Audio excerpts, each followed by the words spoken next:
అలవాటుగా గండకి అతనికి స్నానం చేయించాలని దుస్తువులు తీస్తే అతని ఒంటి నిండా దుర్వాసన వచ్చింది.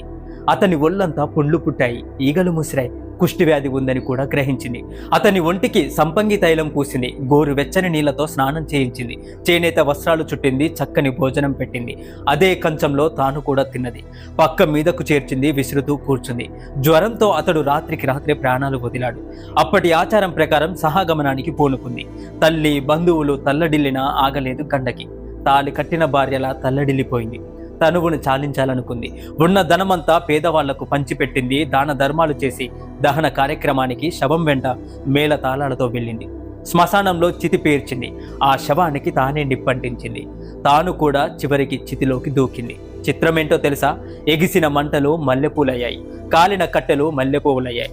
లక్ష్మి సమేతంగా శ్రీ మహావిష్ణువు ప్రత్యక్షమయ్యాడు. గండకి చూస్తూనే ముగ్ధురాలయ్యి